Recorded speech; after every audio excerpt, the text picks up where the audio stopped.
Welcome, Anew Health Solutions family. I am your host, Dr. Michelle Harris, and today we're going to talk a little bit about beginning a new career move. What are some things you have been thinking about? What is your dream job?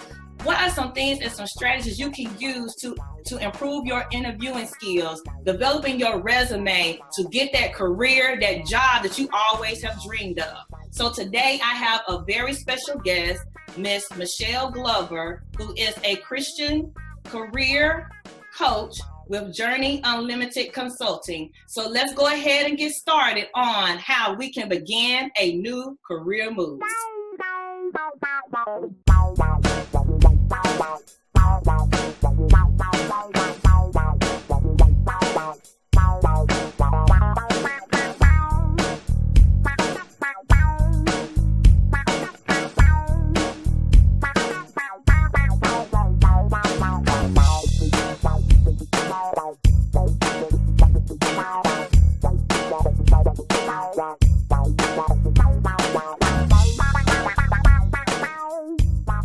Welcome, Anew Health Solutions family. I am Dr. Michelle Harris, and I am so excited today to have someone that I went to school with and I have known for a very long time, Miss Michelle Glover. She is a Christian career coach with Journey Unlimited. So welcome, Miss Michelle Glover. Hi, thank you so much. Glad to join this call. Yes, thank you for being here today. You know, you have that specialty with careers. You helped me out with my first resume and helped me to get a job. So it will be very, very, very befitting to have you today to talk about a career move, how we can get to make a new career move and get that dream job, that career, and developing our interviewing skills and all of that. So just briefly tell us a little bit about yourself. Okay, great. Thank you so much, Michelle. Dr. Michelle Harris. I want to make sure I'm in protocol. Right. So, you can call me Michelle. The first thing I'll say is, number one, I never wanted to be an entrepreneur. So my background is in human resources, received my master's in HR, and then I went to work for corporate for 12 years, really progressing through the HR ranks. So working as an HR generalist, an HR consultant, learning consultant, and talent and leadership development manager. So I did a lot of executive coaching in my previous role and also developing programs for high potentials. And what I saw in that role is so many people who say, I want to move into another role, but weren't prepared and they needed that support. Another thing is that, in one way we say I'm this way at work and another way at home and unable to find that alignment. And for us Christians, it's how do we surrender to the Holy Spirit as we even talk about careers? So that was my background, and I kind of got a pull to do something different. And for me, it was more of a faith walk to say, how do we start to align Christ as part of the career conversation? So we're aligning our purpose and our passion and our profession to get that peace and fulfillment that we want out of our careers. So that's my background, and then how I moved into this role. In addition to having my own company, Journey Unlimited, I'm also the chair for the Women's League of the Atlanta Black Chambers. So helping people from an entrepreneur standpoint, so our Black female entrepreneurs. And then I'm also on the board for the African American HR Association here in Atlanta, in addition to having my own company. So it's all about how do we either from a career in corporate, entrepreneur, and how do we find our path and get that fulfillment that we crave. So that's just a little bit about me. Awesome. So you said that, that you did not have the desire to be an entrepreneur. Mm-hmm. So what kind of pushed you to that arena to say, okay, I'm going to step out and do this? Mm-hmm. So for me, it was more of a praying and saying, Lord, where do you want me? I'd been climbing up the corporate ladder. And finally it came to the point where I said, I know what my company's telling me to do, but God, where do you want me? And so doing a lot of praying as they were asking me for my next step. And this time I said, no, I want to do things differently. And in that process of lots of praying and fasting and really getting centered with God is where I was led to resign and start my own business. Mm-hmm. So that is my path. And I share that when I talk to people about their career, it's not always my path will be yours, but at least surrendering to the process to figure out what it is for you. Right. Mm-hmm. So, what do you think has changed within the industry as far as with HR? Because a lot of times people will, have their resume, and, for me, I may have not updated my resume in probably 2 years. Yeah. You're not alone. Right. And it's always constantly changing, so what are some things that you have noticed that has shifted and changed within the past few years? Yeah. I'll look at it from two perspectives. So one being the employee, and then the other being the employer. So from an employee, what we're seeing in terms of changes is now there's a desire for more than just being in a career, but being in a career that provides fulfillment. Mm-hmm. So I want to find something, again, that purpose and that passion. I want to be a part of something that's going to align with my gifts and talents, and that I feel good about going to work. And that is a shift, and really, I would say, brought on by millennials who are saying, I want to be part of a bigger purpose. I want a company that's going to do community service. And so you're seeing that shift of people wanting more than just a job, but how does it make me feel good? How do I feel that the company is good for the community? So that's a shift in terms of this fulfillment aspect, and people wanting more out of their career from a potential standpoint. And I would say from a perspective of an employer, there's for the past really few years have been talking about this war on talent, right? So how do we find the right people? And we're all fighting for the same people. So the way we're going about it is, even calling people who are still employed to get them to come on board. But there's also this piece that we can really capitalize on is this work-life balance that companies are starting to incorporate, that they want more flexibility because they know that their employees need that, kind of going into the bigger picture, finding fulfillment, feeling like I can have work-life balance. And so you see more of employers having more flexibility in terms of their scheduling and how you come to work that you really can use for your advantage. Yes, because I know even with some agencies that I have noticed that they have, times, opportunities where they have opportunity to work from home, and having that fulfillment. And I just think about, even with my parents, they did their job for 30 years at one place and they retired. For me, it was like, okay, I'm working in this field, but like you said, having that fulfillment, to say, okay, I feel like I'm making a change, and knowing that, okay, when I'm doing this job, you said having that balance of, I'm working and not feeling overstressed and burned out, because a lot of times people get burned out when they are kind of out of place. So how do you kind of guide in your coaching practice to help people to get to that point? Yeah, it is truly a journey. And so the first thing that we talk about is this visioning start. So where do you want your career to go? What do you want, not necessarily a specific role, but what do you want to get out of your career in terms of your own values, and what do you see yourself doing at a very broad base? And we spend some time in that vision, and also we look at the strengths of the person. So what are your strengths? What are your passions? What are your values? Do you know those? Can you articulate those? And how do we start to then put together that plan for you? So we'll do this visioning phase. And I'm all about kind of my background. I understand the vision, but I'm equally as connected to the strategy. So now that you know where it is you want to go, what strategy do we need to put in place to help you get there? Because a lot of people will talk and say, this is what I want, but they don't know how to actually make those steps. So my background and putting together strategies help people do that, and then create the action plan.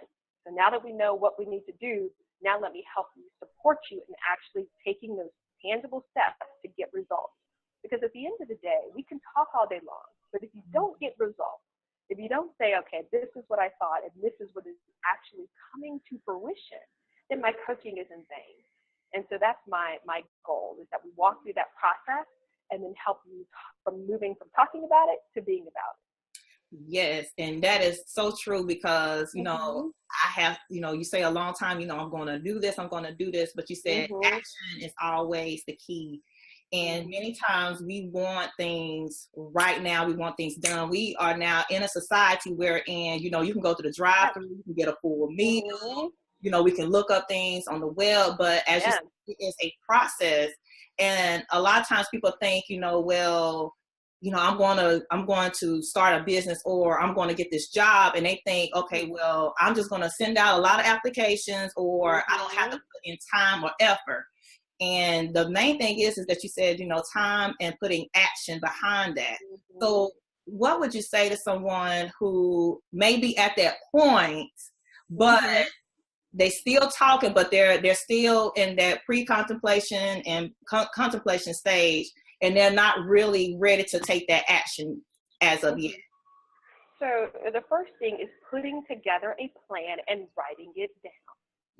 Because once you write it down, it makes it more of a tangible goal than just an idea in your head.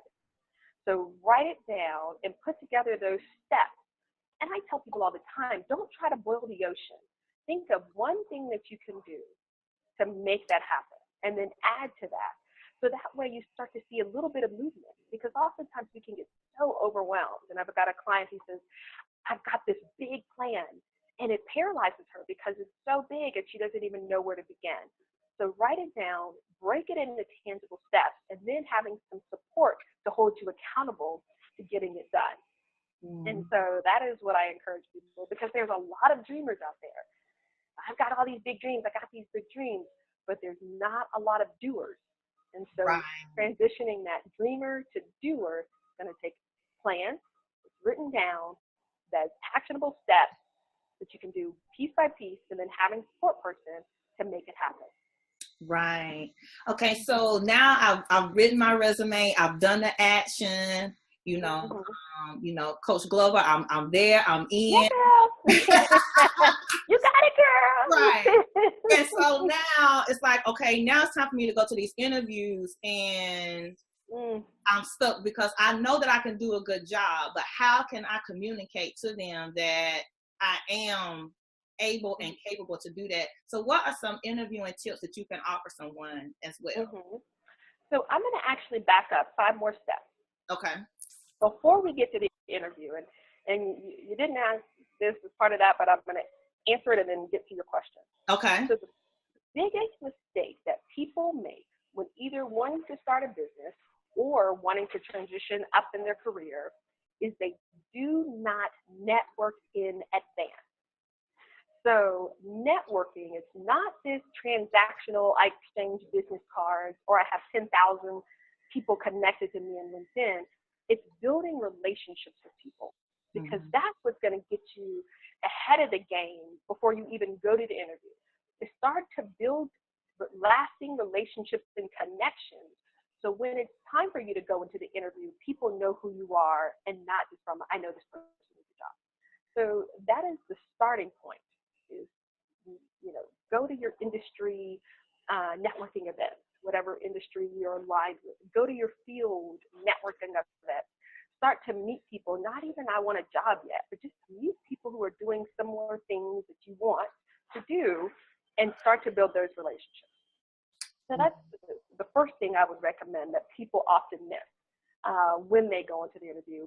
And they find it hard to even get an interview because they haven't laid down that foundation. So that's number one. The other, so once you get into the interview, you've got your polished resume, you're sitting across the room, and the thing is to know yourself and be confident in what you bring to the table. Be confident in the value add that you bring. Be confident in the results that you have obtained in the past and be able to articulate those. With a resume, and even for an interview, I say it's not necessarily this job description. You should be able to articulate the results that you have made. And because you did work for company X, because you were in that role, that they saw, results, or you achieved results that added value back to the organization. And being able to articulate those while you're in the interview. And also knowing your value and your worth, so when it comes time to salary discussions, that you're not shying away from it, but you know how much you are worth and you can able confidently to express that with your organization. Awesome. Yeah. So you answer your question? Yes, you did. And so, you said developing the relationships, having a confidence. So are there some other mistakes that you may see or things that people may miss that you can offer some additional tips on? Mm-hmm. So the networking is the biggest. And then also not knowing the value is another. Um, and I would also say seeing how whatever it is that you want, whether it's a business or a next step career move, how does it align to your overall career goals? So that way you can link this as a next step that's going to help me with X, Y, and Z. So this is, I see the growth, I see the progression, and then I can articulate how this role plays a part in that. Awesome. Okay, so for someone who, is ready to start out and start their own business, what would you say would be the initial groundwork that needs to be done for that? Oh my goodness. So much. And not to overwhelm you, but just to be realistic, it's one of those things I will even say for myself. People say having a business is hard, but you don't get it until you actually have one. And then you think, oh, wow, this is hard. And Right. so I when can they say it, I knew it, but there was no idea until I got into it. Because this is a whole new ball game of owning a business. So the first thing is, and I'm talking about the networking again, building your network outside of your organization. The other thing is being so clear on your vision. What is the vision of your company? What is the mission? What are your values? What is the foundation of what you're doing? Because if you don't have that, it's easy once you get out there to kind of waver. So having the foundation of this vision for your career. The other thing is, I always tell people, if you have a plan B as an entrepreneur, then you need to rethink your plan A, because you need to be able to be so committed to whatever it is that you want to do. And then start to get those resources together. So if you're still working and you're trying to, sorry, I dropped my earpiece, and you're trying to do your business on the side until you pull it together, get together your resources. What are some of the financials that you'll need to get in place? Understand the business plan, understand your market, your target audience, be so clear on your marketing strategy. Do all of that you can do in advance before you actually start your business. And network with other business owners to get some feedback, and even those who are in your industry to start to best practice share as well. So be very aware of the market before you step out, so you know what the market has an appetite for and what you would need to do to make it happen. Yes, because like you said, it's not an easy road. And one thing that I had to do, I had to put it before me every day, and I had to do little things. And I'm still having to develop habits of doing little things to keep the momentum and everything going. So is there, go ahead. And I'll just add one more thing to this, and I have to constantly remind myself this as an entrepreneur, and for those who want to be an entrepreneur, is you have this amazing opportunity, and it really is limitless in what it could be if you put forth the effort. And for me, it's a lot of prayer, but it's an amazing opportunity that so many people wish they had, never had the courage to do. So as much as it is hard work, make sure that you're also enjoying it. Just saying, wow, this is a great opportunity that I get to do and test and try, and I should at least enjoy the journey. Awesome. Yes. Enjoying the journey. So is there anything else that you would like to offer us for today for some tips? Well, this was, it was great, and hopefully this covered a lot of, what people would want to hear. A couple of things I'll just add to this from a career standpoint. I talked about networking and knowing your worth. The other thing is always making sure you have a sponsor. For those people who are looking to advance their career, it's good to have a sponsor. And what that is different from a mentor. So a mentor is you meet with them, they're executive in your organization or someone that you can look to and get advice. A sponsor is going to be someone who is in those executive meetings and can vouch for you. So when they have a lot of discussions about high potentials and development of people and next steps people in those, leadership meetings that you're not privy to. You need someone who you can trust, who's seen your performance, who's seen your value, that can vouch for you in those meetings and be your sponsor, so to speak. And it's not something you have to say, hey, will you be my sponsor? But show yourself in terms of your results and to those key leaders, so that way they can start to stand up for you and stick up for you in those important conversations. So that is the other. And the last piece I'll say is making sure that you have your professional brand. Who is the brand? What is the brand of you? What do you want people, when you walk into a room or you leave the room, what are they saying about you? What do you want to leave people with? What is the feeling that you want people to have about you? What is your brand? Making sure you're seeking feedback from people to hear kind of what's the word on the street about me. And then aligning your resume, your LinkedIn, all of that to tie into your brand. So even as a corporate person, you still have to work on brand management. It's just with you and your profession. Yes, well, awesome. Thank you so much. This was so enlightening. And, you kind of pushed me and gave me some little tips and nuggets that I can take for myself as well. So thank you so much. I truly enjoyed it. You're welcome. So if someone would like to get some coaching from you personally, where could they go?